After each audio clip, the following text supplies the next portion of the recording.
नमस्कार दोस्तों, जैसा कि आपको पता है युवराज सिंह जो कि फॉर्मर इंडियन क्रिकेटर रह चुके हैं। अगर आप वर्ल्ड कप ओडीआई की बात करिए या फिर टी20 वर्ल्ड कप की बात करिए, काफ़ी इंपॉर्टेंट भूमिका निभाई थी इन्होंने उसको जिताने के लिए। लेकिन कल देर रात को एक खबर आती है हरियाणा से। हरियाणा में पुलिस के द्वारा यह बताया गया कि युवराज सिंह को यहां पर अरेस्ट किया गया है और उसके जस्ट बाद ही उनको बेल पर रिलीज भी कर दिया गया। ये आप देख सकते हो, Yuvraj Singh arrested in alleged casteist remarks case released on bail Haryana police. तो इसके बारे में आपको डिटेल से बताऊंगा कि एग्जैक्टली चल क्या रहा है, ये पूरा मामला है क्या, कब केस दर्ज हुआ था और यहां पर क्यों उनको बेल दिया गया है, साथ ही साथ यहां पर किस तरह का रिमार्क था, कौन से जाति के ऊपर उन्होंने यहां पर रिमार्क किया था और उससे रिलेटेड अभी तक की इतिहास क्या रहा है वो भी मैं बताने की कोशिश करूंगा। चलिए आगे बढ़ते हैं। उसके पहले अगर आप यूपीएससी या फिर किसी भी एग्जाम की तैयारी कर रहे हैं तो सिंपली आप हमारे ऐप को डाउनलोड कर लीजिए या फिर studyIQ.com भी विजिट कर सकते हैं, वहां पर सारी जानकारी आपको मिल जाएगी। चलिए देखते हैं एग्जैक्टली यहां पर हो क्या रहा है। बेसिकली जो Yuvraj Singh former Indian cricketer हैं,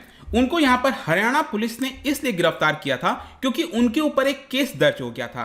क्या केस था? बेसिकली बताया जा रहा है, अभी आपको पता होगा यहां पर एक स्पिनर है इंडियन क्रिकेट टीम में, युजवेंद्र चहल, उनके ऊपर किसी प्रकार का कास्टिस्ट रिमार्क किया गया था, ऐसा केस के अंदर बताया गया है और उसी को लेकर यहां पर एक केस दर्ज किया गया था किसी पर्सन के द्वारा। मैं आपको आगे बताऊंगा कौन थे वो, और इसी की वजह से यहां पर उनको अरेस्ट किया गया। लेकिन युवराज सिंह पहले ही हाई कोर्ट चले गए थे और उन्होंने यहां पर बेल की मांग की थी, कहा था कि एफआईआर को हटा देना चाहिए, लेकिन अभी के लिए उनको बेल यहां पर दे दिया गया है। इनफैक्ट यहां पर यह भी बताया गया कि करीब 3 घंटे तक उनसे पूछताछ की गई थी, ऐसा यहां पर रिपोर्ट में सामने आया है और उसके बाद उनको रिलीज किया गया था। तो अब क्वेश्चन ये आता है कि युजवेंद्र चहल जो कि स्पिनर है अभी करंट इंडियन क्रिकेट टीम के अंदर, ऐसा क्या हो गया था, ऐसा क्या उनके ऊपर रिमार्क हुआ था जिसकी वजह से ये पूरा मामला चल रहा है। बेसिकली क्या बताया जा रहा है कि रोहित शर्मा के साथ पिछले साल, रोहित शर्मा आपको पता है अभी भी खेल रहे हैं, रोहित शर्मा के साथ एक इंस्टाग्राम पर लाइव कॉन्वर्जेशन हो रहा था रोहित शर्मा और युवराज सिंह के बीच में। और अगर आप देखोगे ना, युजवेंद्र चहल हैं, वो अपने सोशल मीडिया पर कई सारे वीडियोस वगैरह डालते रहते हैं, बाकी लोगों की तरह डालते रहते हैं। लेकिन क्या था, वो आपस में बातचीत कर रहे थे रोहित शर्मा और युवराज सिंह, और आपस में बातचीत में क्या हुआ कि युवराज सिंह ने यहां पर एक पर्टिकुलर टर्म का इस्तेमाल किया गया युजवेंद्र चहल के लिए। भले ही वो मजाक में किया गया होगा, यहां पर उनके द्वारा ये बोला गया कि मैंने ऐसे ही एक अनइंटेंशन मजाक करते हुए किया था, लेकिन युजवेंद्र चहल को एक प्रकार से भंगी, ये जो पर्टिकुलर टर्म है ना, इसका इस्तेमाल किया गया।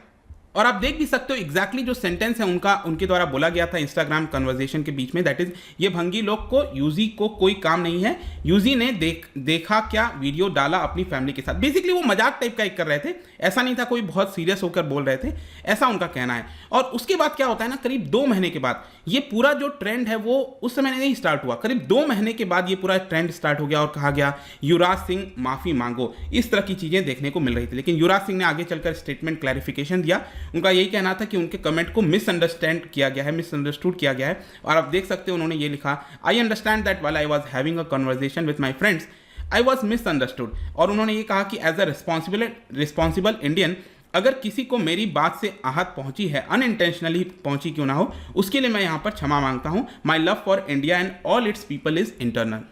तो एक प्रकार से उन्होंने यहां पर माफी मांगने की कोशिश की कि देखिए ये जो शब्द वगैरह है वो आपस में जो कई बार हम बातचीत वगैरह करते हैं उस समय ये हमने यूज किया था। चलिए वो मैं आपको आगे बताऊंगा इस टर्म के बारे में थोड़ा सा। लेकिन यहां पर क्या होता है आगे चलकर, हरियाणा के अंदर एक जगह है हंसी, तो हंसी पुलिस स्टेशन सिटी में यहां पर एक एडवोकेट है रजत कलसान, ठीक है, उनके द्वारा एससी और एसटी शेड्यूल कास्ट और शेड्यूल ट्राइब एक एक्ट है, उसी के तहत यहां पर एक एफआईआर दर्ज कराने की कोशिश की गई। तो फाइनली जाकर फरवरी के महीने में, इसी साल फरवरी के महीने में युवराज सिंह के ऊपर एक एफआईआर दर्ज किया गया और उसके अंदर उन्होंने ये बोला कि युवराज सिंह ने एक प्रकार का दलित सोसाइटी के प्रति एक डिसटेस्टफुल और डिसरेस्पेक्टफुल कमेंट जो है वो किया है। एक प्रकार से देश के अंदर जो अनरेस्ट है सोशल सेंटिमेंट को लेकर, उसको फैलाने की कोशिश की जा रही है। I request you to press appropriate charges against Yuvraj Singh and arrest him, ऐसा उनके द्वारा रिक्वेस्ट किया गया था। लेकिन फाइनली जाकर आप कह सकते हो संडे को यहां पर एक केस दर्ज किया गया। देखो एफआईआर दर्ज करना फिर केस दर्ज करना एक अलग चीज हो जाता है। केस में क्या होता है कि पुलिस जो है वो अलग अलग सेक्शंस का धारा जो होता है वो लगाती है। तो एससी एसटी एक्ट के अंदर ही सेक्शन 153, 153A, 295 ये सारे आप देख सकते हो, ये आपका आईपीसी का सेक्शन है। इसके अलावा जो एससी एसटी का एक्ट है उसके अंदर अलग अलग सेक्शन है, दैट इज 31R, 31S, ये सारी चीजें जो केस है वो दर्ज किया गया युवराज सिंह के ऊपर। लेकिन इसी बीच क्या होता है कि युवराज सिंह को कोर्ट के द्वारा बोला जाता है कि आप यहाँ पर जो भी आपका केस चल रहा है उसके लिए आप प्रेजेंट हो। तो युवराज सिंह क्या करते हैं, पहले ही पंजाब और हरियाणा हाईकोर्ट चले जाते हैं और वहां पर वो रिक्वेस्ट करते हैं कि देखिए ये जो कास्टियस रिमार्क मेरे ऊपर आरोप लगाया जा रहा है ये गलत है और इस पर्टिकुलर एफआईआर को क्वैश कर देना चाहिए, हटा देना चाहिए।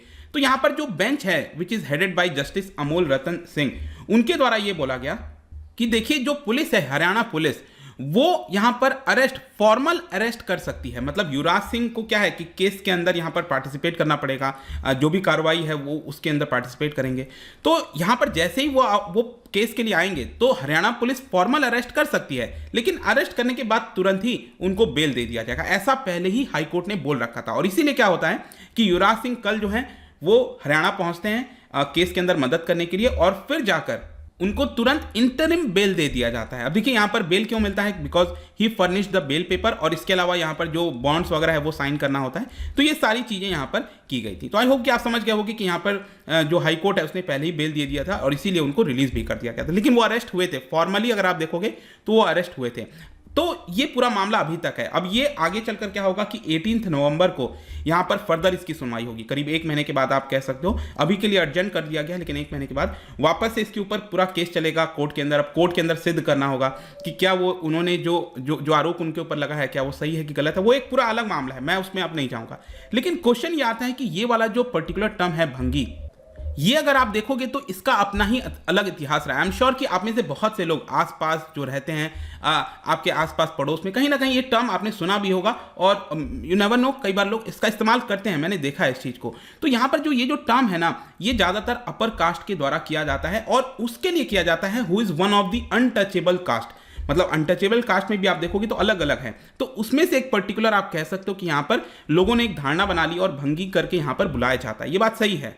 और इसका कारण क्या है कि क्योंकि ये जो मेंबर्स हैं इस पर्टिकुलर कास्ट के, वो यूजुअली ट्रेडिशनली अगर आप देखो तो स्वीपिंग हो गया, क्लीनिंग टॉयलेट्स हो गए, डेड बॉडीज को हैंडल करना, वो सारी काम जो है वो इनके द्वारा हैंडल किए जाते थे। ऑल्दो आज के डेट में देखोगे तो लार्जली अभी भी हैं ऐसी चीज़ें, लेकिन काफ़ी लोग इससे बाहर भी निकले हैं, ये बात सही है। लेकिन यहाँ पर एक बहुत ही इंपॉर्टेंट चीज़ है कि बहुत ही लंबे समय तक यहाँ पर सोशो इकोनॉमिक जो डिस्क्रिमिनेशन है वो इन लोगों के ऊपर किया गया है। ये एकदम सही बात है। और इसके अलावा एक और टर्म का इस्तेमाल किया जाता है, चूरा, ठीक है। और बेसिकली इसलिए ये टर्म का इस्तेमाल करते हैं by upper caste to call someone who is unclean, ठीक है, इसलिए इसका इस्तेमाल किया जाता है। इसके अलावा यहाँ पर एक प्रकार से ये बताने की कोशिश की जा रही है कि you are impure, you look like a lesser version of yourself, बाकी सबसे आप लेसर वर्जन है। लेकिन आज के डेट में अगर हम पर्टिकुलर टर्म को इस्तेमाल करना है तो ज़्यादातर बोला जाता है कि वाल्मीकि शब्द का इस्तेमाल करना चाहिए, ठीक है। वाल्मीकि आपने सुना भी होगा। इनफैक्ट गांधी जी आज़ादी के जस्ट पहले अगर आप देखोगे तो वो वाल्मीकि समाज के अंदर भी गए थे, वो रहे भी थे कुछ समय तक दिल्ली कैंट के पास जो वाल्मीकि कॉलोनी है। इनफैक्ट अगर मैं आपको एक और एग्जांपल बताऊं तो नरेंद्र मोदी जो एक बार झाड़ू लगा रहे थे तो वो भी वाल्मीकि समाज में गए थे। तो एक प्रकार से संकेत देने की कोशिश की गई थी। तो ये आपको ये जो टर्म है उससे रिलेटेड देखने को मिलेगा। ऑल्दो अगर आप देखोगे तो आज के डेट में देश के अंदर कई सारे एफर्ट्स डाले गए हैं कि जो सैनिटेशन सिस्टम है उसको इंप्रूव किया जाए। जैसे कि यहाँ पर लॉज लाए गए हैं, बैन लगाया गया है कि जो कंस्ट्रक्शन ऑफ ड्राई टॉयलेट्स है वो नहीं बनाना चाहिए, क्योंकि ड्राई टॉयलेट बनेगा तो वो लैट्रिन जमा होता रहेगा और उसको हटाना पड़ेगा जो वेस्ट है। तो ये सारी चीज़ों के ऊपर बैन लगाने की कोशिश की गई है। Manual removal of human waste के ऊपर बैन लगाया गया है। लेकिन अभी भी आप देखो तो जो वाल्मीकिज हैं पूरे देश भर के अंदर आपको देखने को मिलेंगे और आज भी इनमें से ज़्यादातर लोग ट्रेडिशनल रोल्स में अभी भी हैं। दैट इज़ जो वेस्ट वगैरह हटाना, डेड बॉडीज़ को रखना, उसको संभालना, तो ये सारी चीज़ें आज भी उनका ही रोल देखने को मिलता है। And they continue to face severe social barriers, discrimination and hate crimes. तो ये सारी चीज़ें बात सही है। लेकिन जहाँ तक युवराज सिंह का प्रश्न है, मैं इसके ऊपर नहीं जाना चाहता हूँ। जो भी केस था वो मैंने आपको बता दिया और इसको लेकर अब केस की सुनवाई चलेगी, उसमें जो भी कुछ होगा वो आ जाएगा चीज़ें आपके सामने। बट आई होप कि एक ओवरऑल पर्सपेक्टिव आपको मिल गया होगा इसके बारे में। जाने से पहले एक इंटरेस्टिंग क्वेश्चन, क्योंकि हम यहाँ पर शेड्यूल कास्ट और शेड्यूल ट्राइब की बात कर रहे हैं, तो आपको पता है स्टैंडिंग कमिटीज़ वगैरह होती हैं पार्लियामेंट के अंदर, उसी से रिलेटेड 2 स्टेटमेंट है यहाँ पर। बताइए कौन सा करेक्ट होगा। इसका राइट आंसर आपको पता ही है, मेरे इंस्टाग्राम पर तो मिलेगा ही। वहाँ पर अगर आप नहीं हो कोई बात नहीं, आप टेलीग्राम से भी ले सकते हैं इसका सही उत्तर। मैं कई सारे MCQs यहाँ पर डालता रहता हूँ स्टोरीज़ के फॉर्म में, आप जाकर प्ले कर सकते हो। बाकी अगर आपको PDF चाहिए तो टेलीग्राम पर आइए, अलग अलग सोशल मीडिया पर भी आप जुड़ सकते हैं। साथ ही साथ UPSC या फिर किसी भी एग्जाम की तैयारी कर रहे हैं तो सिंपली आप हमारे ऐप को डाउनलोड कर लीजिए। आई होप कि आपको ये वीडियो पसंद आया होगा। मिलता हूँ आपसे next time. Till then, thank you very much, see you soon.